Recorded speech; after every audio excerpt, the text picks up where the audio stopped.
Hey guys, this is Giridhar and today I'm going to talk to you about a new mobile from Coolpad, the Coolpad Note 3. Coolpad came to India as Coolpad Dazen and since then the company has gone through some restructuring. Finally, they decided to launch the Note 3 on their own. The Note 3 is a 5.5-inch device which packs in a lot of features. It is priced at Rs 8,999 and for that price you get a whole bunch of features neatly executed and integrated into the mobile. It is available only in white color. The back is removable but that's just to reveal the dual SIM slots and the micro SD card slot. The 3000 mAh battery is not user replaceable and sealed within the body. The front is rather pleasing to look with the stylish metal rims and pleasing finish. The menu keys are not backlit sadly. The top of the display has the usual sensors and a 5 megapixel camera and also a notification LED. The power button is at the left while the volume keys are at the right. They have good tactile feedback and easy to reach and operate. Mic and micro USB socket are at the bottom, a 3.5mm audio jack at the top. The 13 megapixel camera is assisted by a single LED flash at the back and below the camera module is the fingerprint sensor. The fingerprint sensor is very fast and it unlocks the mobile instantly even from a sleep screen. You can configure up to 5 fingers and you can also secure some applications by fingerprint locking them. Well, the display is of a lower resolution but it definitely doesn't seem like a cheap display. It is LCD, yet its brightness and performance is like that of an AMOLED screen. The white balance is a bit cold but the saturation and the contrast are okay. The UI and text are crisp and overall display is just too good for the money you have just spent on the mobile. The camera is a bit of a letdown. The images from the primary camera appears washed out and lacks sharpness or details.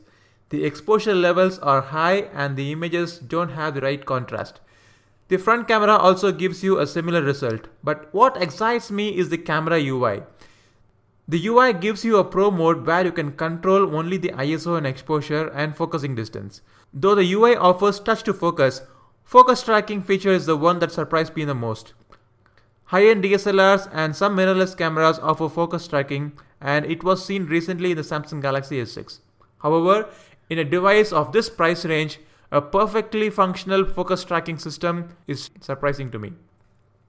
The mobile supports dual 4G SIM cards and it works across multiple bands. Call quality is good and the voice on the loudspeaker is perfectly loud and clear. Coolpad Note 3 is powered by 64-bit octa-core MediaTek processor clocked at 1.3 GHz and it has the Mali T720 GPU.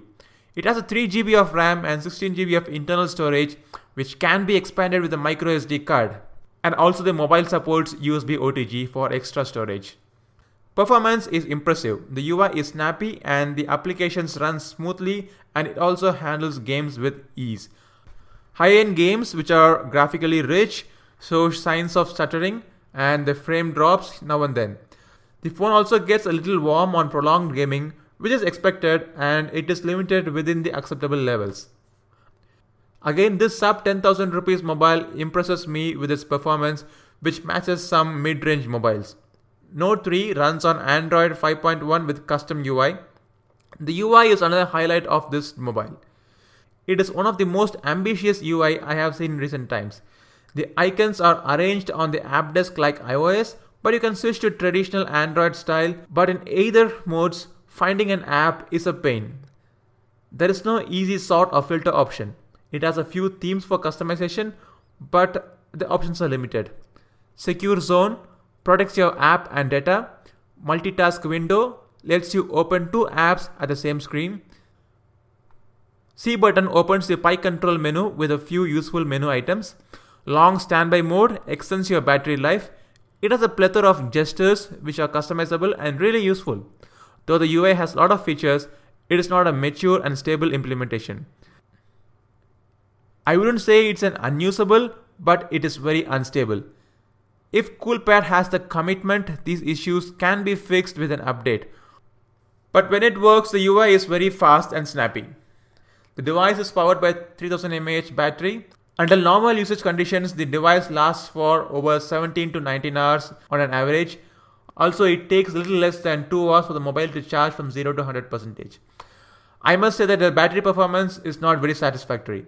The Coolpad Note 3 sells for Rs 8,999 and it matches the performance of devices priced at over 15,000. It looks good, it has a super fast fingerprint scanner, it's got a good display, extremely feature-rich UI and a decent camera. All for Rs 8,999 and that's a fantastic deal. At this price, the unstable UI and the poor battery life can be easily forgiven. In fact, I installed a third-party launcher and the stability was much more improved. If you're looking to buy a good mobile for under 10,000 rupees, the Coolpad Note 3 is the one you must consider. Thanks for watching the video. I'll see you in the next video, so make sure you subscribe to the channel. This is Giridhar signing off.